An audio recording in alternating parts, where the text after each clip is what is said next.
Yo, what's good, everybody? Uh, Welcome back to another episode of just more updates. Me in the garage with these cars. These lights are like extremely bright. I don't know why, but I guess that's a good thing. Um, Much hasn't been going on other than me just cleaning up the car as much as possible. I finally did get the Rywire harness install all done and squared away. Let me show you guys that real quick. It's like the first half of July now, so it's been a while.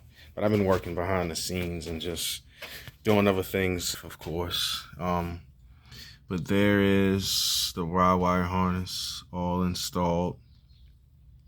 And remember that rat's nest that I showed you guys? That's all gone, cleaned up. I wound up redoing my battery terminals like I wanted to do. I got that intake in, and it's something that I made that I'll show you guys, but let me finish showing you. Also dug this guy out of storage. I wind up bleaching it as much as possible, getting the yellow out of there. I wish they made them still for the DAs or I could find them, man. But that's the best I could do, and I'm happy with it. It's pretty clean. Um, Here, I couldn't tuck the injector harnesses like I had on the other car, just because of the style of injector clips. So it was a little bit harder to kind of try to tuck it under the fuel rail. But this is fine. It's purposeful. It's clean. It's not gaudy. So I'm happy with it. Let me show you guys inside. Probably need a light. Let's see if I can get it. Well, no, let's not. Get a light real quick. So you guys, I know you like all these lights I have.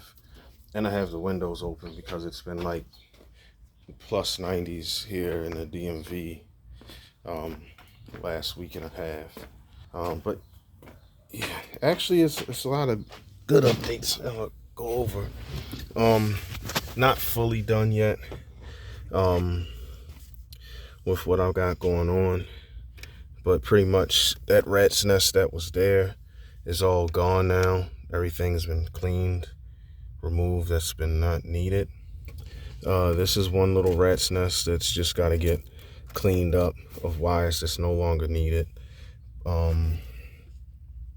Fuse box, I wound up making a mount for it, and now this is like rigid, man. It's not, I'm not trying to rip it off the car, but it's not going anywhere. I did have one issue with a wire that had broke, this yellow wire, this stupid connector. Guys with DAs or older Hondas know about that. I wound up fixing it, so that's good to go now. So the main thing is I gotta clean that guy up.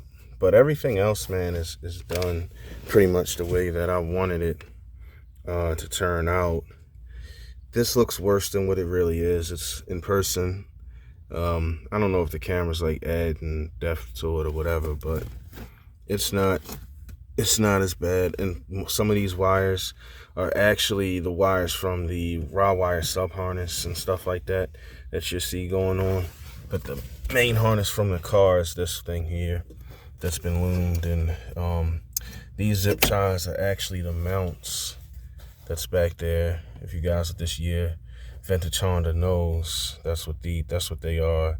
So it's like a mount that goes on a stud, and then a zip tie goes through the mount and it holds it. And that's not, you can see that's mounted. I'm pulling on that. So that's nice and rigid and mounted up now finally. So I'm overall happy with the car, and then all of this stuff will be kind of out of sight, out of mind once the panel goes on. Here, except for this does bug me. But like I said, I'm gonna wind up deleting all of that. It's another reason why I got this video today, We'll get to that in a little bit. The other thing is, far as tuning goes, so I was trying to find a local tuner and stuff like that, and I don't know what happened with the guy. Well, I kind of know, so I'll talk about it a little bit, as much as I can gather. The guy John with Absolute Performance, who was a really good guy, man, and an awesome tuner. Something happened with the EPA in his shop. The man pretty much lost. If he didn't lose everything, he had to give up everything that he worked 20 plus years within the tuning in the Honda family and community. It's sad to even think about it. Like, this man lost his livelihood, something that he worked from his early 20s into his mid 50s, early 50s, I mean, putting together. And again, he was a very down to earth, honest person, and he treated you right when you went to his shop. But yeah, something happened with the EPA. They shut him down. So I wound up getting a S300 chipped, or S300 ECU upgrade, because I originally had Hondata S100, and the plan was just to go to John. He was just going to burn me like a new chip that would have the injector information in the car. It went from the peak hold to saturated injectors, because I went all the way OBD1. Thank God. I'm so happy that I got rid of my OBDO programming. And while I'm thinking of it, so I still got it out on the bench. Let me show you guys what that entails. Or did I chuck it? Hold on, because I have a box of goodies that I'm going to give to the person that purchased the car from me, so they'll have it. Yeah, that's right there.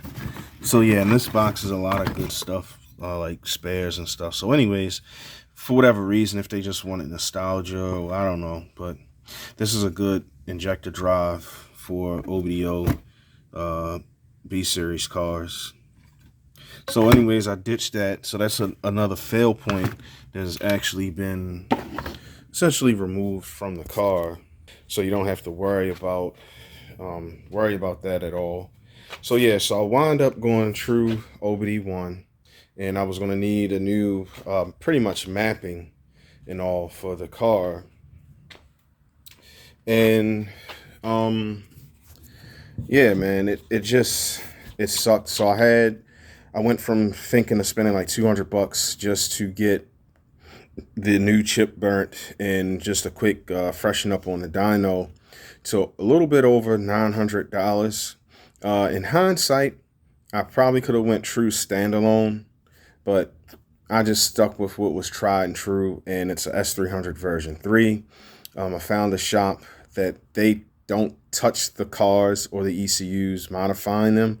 They actually send them out of state to Hondata. So this ECU that's in the car has been upgraded, refreshed with S300 version 3, and some of the capacitors and all that stuff that was bad or starting to go bad has all been replaced for that $900 fee.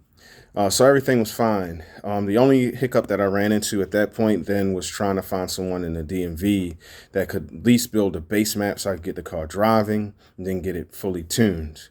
Plans did not work out that way, but thank God for my buddy Roberto.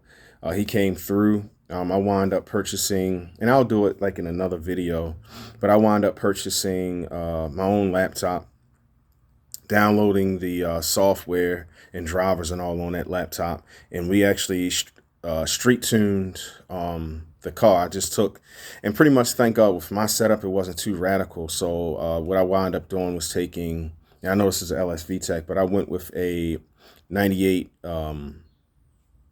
97 96 98, I can't remember right now, I'm fuzzy, man, Type R base map, and just building off of that. So I adjusted the injectors to reflect the 310, saturated, The dwell timing with the ignition, I kind of left all that stuff alone. And then I just started dialing in the idle. And I'm actually really happy and glad that I did and took the initiative to learn the principles of it as far as working with the computer and the software. And if you know, your pin, where you want the engine to idle, what fuel ratio, air fuel ratios, with all of that matters. You understand what dwell time and ignition timing. If you understand all of that, you can essentially put a pretty decent tune on your motor. Now, as far as extracting peak power, the older I get, I don't believe in horsing around too much on the street. If you wanted to go do that, you could go to like a your local drag strip, if you have one, if the EPA somehow hasn't got that closed down or whatever. But anyways, you can go to like your local drag strip racetrack and pretty much dial in your wide open throttle runs with a test and tune session, just data log and stuff like that. So I gave it a couple of hits, nothing too crazy in VTEC. And actually with that Type R base map, it actually pulls pretty hard. And my air fuel ratios is standing right around 13.8 to 1. I could try to pull a little bit more fuel out to get it closer to 14.71 VTEC maps. But the way the car is running and driving, I don't really want to do that. Don't really foresee that I need to. If it was going pig rich or dead lean, once it changed over and standing at VTEC map, then yeah, actually we want to pull fuel or add fuel and mess around with timing. I did have a problem a little bit that I experienced about 50% throttle at like the 35 to 4,000, 5,000 RPM range. You could feel it breaking up a little bit. So I just pulled a little timing, break up, got better, pulled a little bit more timing, and it completely went away. And that's just something that you would have to do because this motor's LS VTEC. It doesn't have a knock sensor, so it's no way that I could really sit there and monitor knock. But you can feel it, and just like if it say it was a turbo car, you could hear it popping, you could feel it breaking up at top end or whatever RPM range you're in. Then you would just have to know, like, well, what should I do? And and when you make your adjustments, you're either going to go a little bit advanced or a little bit retard, depending on what you feel your motor needs and what's actually going on with your timing. So I just cleaned up the timing map just a tad, nothing crazy, and the car is running good. Once I go out for a ride in a week or two, I'll shoot a video, and you can just see the car the way it's. Man, this car has never idled this well. It's idling right at where I set it, where I want it. It revs clean, so I'm really happy, and whoever's getting this car is going to be getting a well sorted out car. So before I jump to the next part, really the last part of this video, why I wanted to shoot this one, give you guys a quick update for this lovely part that I was able to get after wanting it for so long. Because what's going to happen, if it works out the way that I want and I think it's going to work out, I'm going to wind up getting it for the Skyline as well. Just so they actually make a kit. But let me just show you quick because it bugged the heck out of me. The other day, I wound up making this guy here. And you're probably wondering, well, what the hell is this? So let me go over to the car and I'll show you. And I don't think I threw away the other one. Yeah, let me sit that there. Yeah, good, I didn't. So pretty much that thing I just showed you set here, I made this little mountain kit, and it was my first attempt with this here to kind of hold this in place so it doesn't do that, like flop around and all and then drop down and stuff. So this was my first attempt at that. It was okay, I guess. Whatever, it served its purpose, but it gave me an idea, so I wound up remaking it. And actually this is going to go around the filter. And like I learned, crinkle black looks a lot better in the engine bay than gloss black on a lot of pieces. So yeah, I wound up making that, getting the hole nice and clean, one hole. And so I'm gonna go ahead and install that as well. I don't know if I feel like doing that today or not. I'll probably just mess around with this. You guys can see it now in view. So essentially what this is, it's a Bluetooth radio, but it's actually just a Bluetooth module. And it has your ins and outs. It's a 4-channel setup as well, which was really attractive because when these things first came out, they were like a little 2-channel. And I actually, I was happy with the radio that I had in the Integra, which was the vintage radio that the car came with. But something happened to where it wasn't working anymore. So I was like, crap.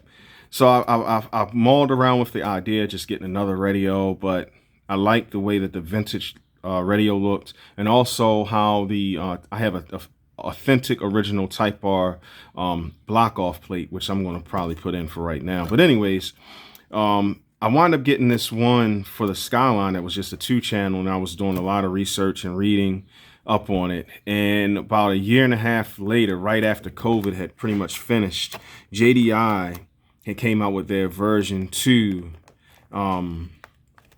and it's now a 4-channel. So what two-channel, 4-channel pretty much means is 2-channel, you could only get 2 speakers to function. With the 4-channel, it works just like the regular factory radio. Now you're going to have 4 channels. All 4 speakers are going to play your music and audio.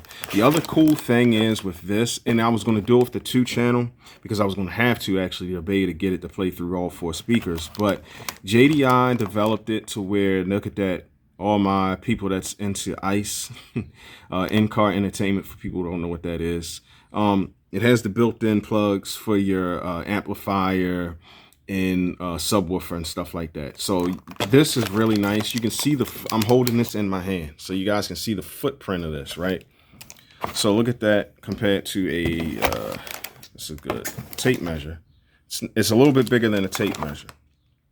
Now, the one thing that I alluded to, what I was saying with JDI, what they have done, let me pull this out, is it's a true plug-and-play setup, because this goes, the universal end goes into the module. But look at this, guys. Somehow JDI found a plug, literally a plug, to get the Honda vintage radio plugs. So this is for your 86 to 98, I think 98 Hondas. So it's just plug and play. That's it. And also what I like about them, if you wanted to, they sell this jumper harness, or extension harness, I should say, that's going to extend the run of their pigtail. If you don't want it in the factory location where the radio is, you can put this pretty much anywhere in the car with this setup, which is nice. So what I'm getting at with this plug, through my research of the company and product, found that they actually make the freaking jumper harness for, guess what?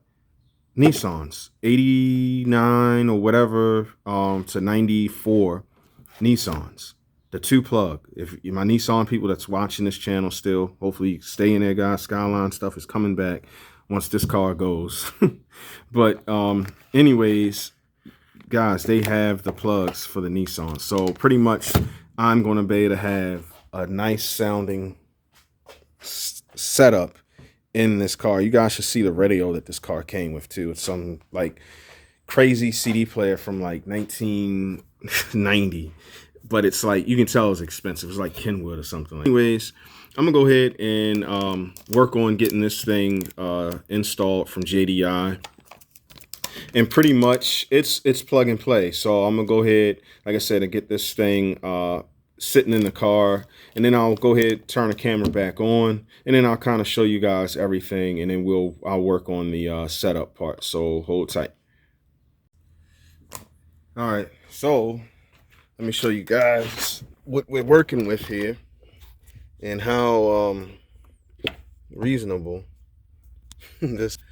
All right, so like it is advertised. I mean, it's it works as advertised, as they promised. It's plug and play, so it literally just plugs in. And they have other cars, so it's not just a Honda or Nissan thing. You just have to go on their website, and now of course I'll put the link in the video in the description so you guys can see. But that's it, man. So this part plugs in to your factory harness, And this side is going to go into the JDI. So let's see real quick. Go ahead, open this guy up. I'll tell you what, man, life for us tuners in the Honda game and just in general has gotten so much easier, man. Like I was saying when I started the Rywire harness install video, man, the stuff that you would have to do back in the day if you wanted like a tucked harness, man, it was like crazy. And you had to be real. I mean, like, yo, of course it's like you would have to really be nice with it. Like, my hat off to JDI and all the other guys, Wireworks, because that's where I got the 2-channel joint from. My hat off to you guys who put in the work to figure this stuff out. Like, you guys are like smart, man. Like, I tell my buddy Roberto all the time that because he's like an electrician by trade, he just loves cars as well. It's like, bro, the stuff that this dude be telling me, man, and like the stuff that he does and the help that he's giving me at my house, like pointers and stuff, is like, bro, y'all guys are like way too freaking smart, man. Like, it's crazy. So here it is. It's not cheap. It's made out of metal, so it's going to heat soak, not heat soak, but it's going to be able to dissipate the heat, and it has like these vents in it. $155 with the extension harness that I showed you guys. But I'm not going to run the extension harness. I'm just going to sit it right here. You know, and it should be good. If not, I'll figure out. I might even make up like some type of aluminum mount and mount it somehow, secure it, maybe take these out or whatever. But I don't think I'll have to do all of that. But I'll figure something out if I'm not happy with the way it's sitting. But let's go ahead and plug this in real quick.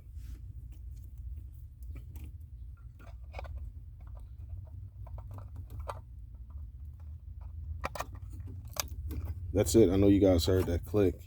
Let me go ahead, turn around, and the way you guys can see it. So that's it, man. That's it. It plugs in just like that.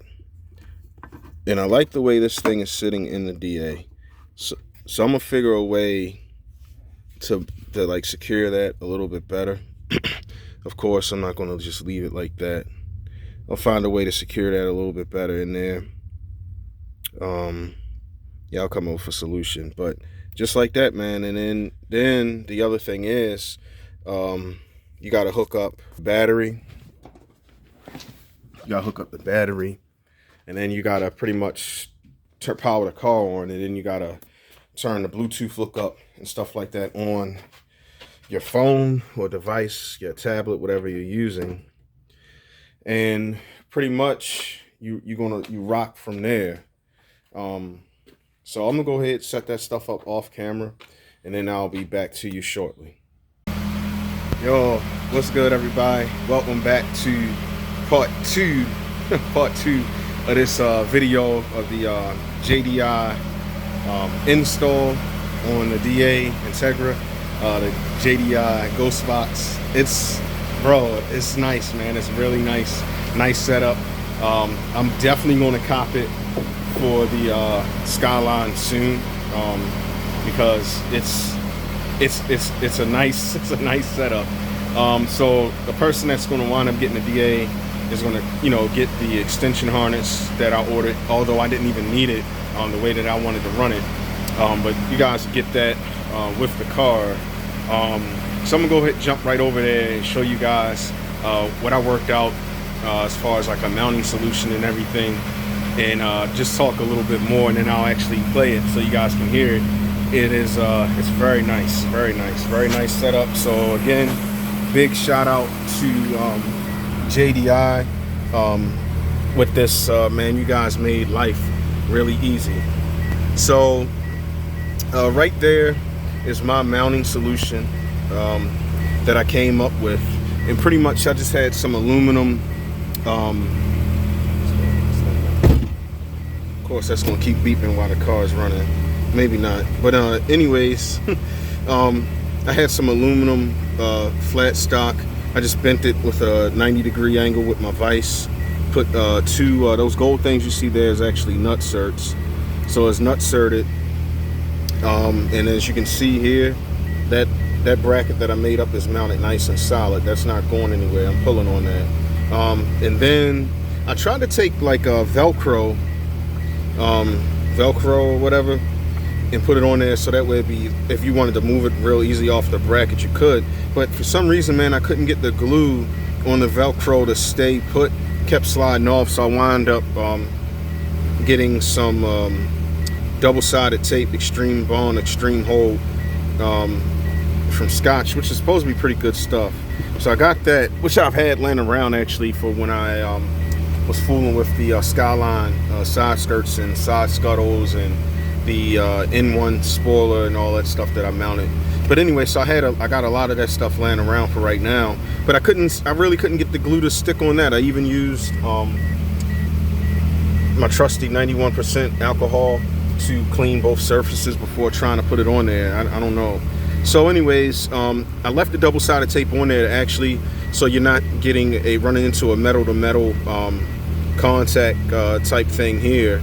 So that's on there, and then what I came up with is just 2 zip ties. It's zipped. It's not going anywhere, fellas. And that red light you see there is just letting me know that it's powered on and it's actually connected. And as you can see, she's not going anywhere. So she's mounted nice and solid. I'm happy with that. I finally started putting the interior back together now on the car. And I scored a major lick. There came a 4-door DA at my local, well, not local, but one of the pick and pulls here in Maryland. And I shot down there, and I got some stuff that I really needed that was bugging me that I wanted to complete the interior of the car with, and I actually got some spares, some stuff that I could use probably on the Skyline. One thing I like about these Japanese cars from this era, it looks like they used a lot of the same build philosophies. I don't know if I talked about that in like previous videos or whatever, but yeah, they used a lot of same build principles and philosophies and hardware and stuff like that, which is really nice. So anyways, I got some spare stuff. I got this a long time ago. If you know, you know. But yeah, that's going with the car. Personal box. So I got a real special treat that I'm gonna put in here to finish that off with. But let's listen to the sound quality thing too, that I wanted you guys to be able to hear the music playing through this thing, and actually have an old Android. So I'm an Android guy, except for my computers. So anyways, this is another Android. I tried playing it like through my phone and keep recording, but it wouldn't let me for some reason on this video. But normally it lets me do it. Like I can pull up like YouTube and Spotify and all that stuff, and I have it playing in the background. So I don't know, but this worked out a lot better. And the cool thing is, this is an old phone that I wasn't using anymore. Let me unlock this thing real fast, guys. So it's just an old phone that I wasn't using anymore.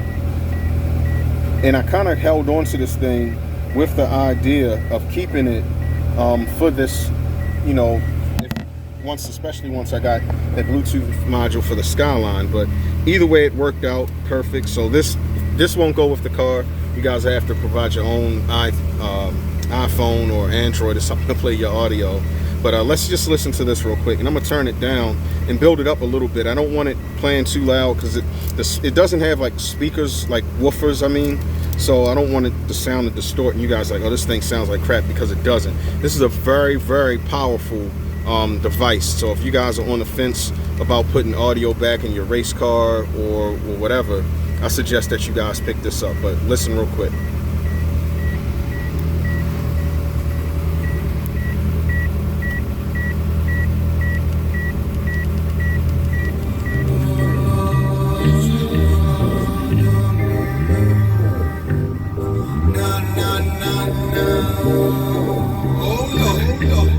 Pardon if I get a little teary-eyed. It was just my dreams, me, myself, and I. Staying off in the corner with these bars thoughts. I gotta admit, I was never really too It's very loud. Sounds really good. Afraid I was just too sharp of a guy. That's the truth. No need to tell a lie. Yeah, put that over Uncle Rube. And that's playing off the phone.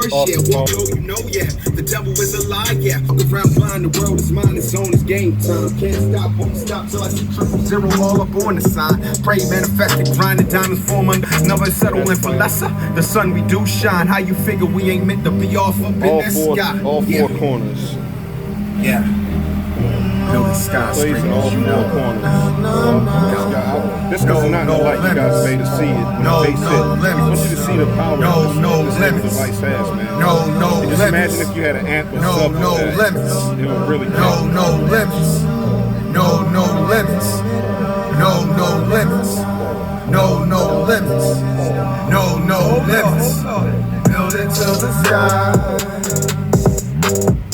Build it to the sky, yeah. Build it to the sky. So it's got enough power generating to do that with those speakers without any like amps. So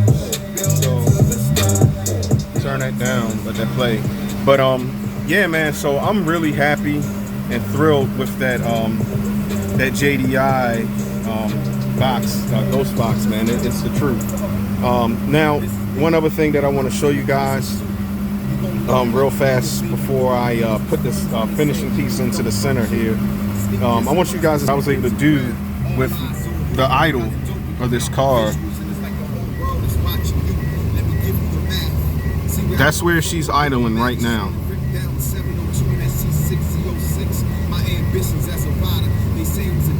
Look at that. So she's idling really good. And this is my air fuel. And it's still, the car's still warming up. So it's not even warmed up yet. That is going to get into the 15.1, real close to like 15.2 at idle. So it fluctuates. Right now the car is still warming up. But so you guys can see. Comes right back to 1,000. So yeah, she's ready to rock, man. So let me pause this camera real quick, and then I'm gonna put that finishing piece on, and then we'll pick back up real fast, and then we'll close this video out. All right, guys, so I'm back, and I started to pop it in, but it was something very important that I wanted to show you guys on this piece. So we'll zoom out. There you go. So this right here is a block-off plate, factory block-off plate for a Type R. And I was really happy about this when I got this some years ago, and it was dirt cheap. I looked at the price of these things now, and I seen one on eBay for like 500 bucks, right? So you're like, it can't be real. So if you guys ever come across this and you're about to spend a lot of money on one of these block-offs, this is what you want to look for. If they're not willing to show you the back side of that, don't spend that kind of money, because it's not real. The Honda block-off plate has the delete connector for the radio, so all the cars had the radio connector there, and you would just plug it in because you didn't have a radio, but your wiring and all stuff was still in the car. So yep, so let me go ahead and pop this in real fast. I was studying it, just making sure that I lined it up right. So that's the main thing. And I think it's got to go the other way. This is hard, man, doing it with one hand. There you go. So that's it, man. So you got clean audio, install. Don't even know that the car has ice just because it's got that nice block-off plate, but it really does, you know, so it's really nice, man. So hope you guys enjoyed the content. Almost lost it. It's definitely more content coming once I move on from this car. And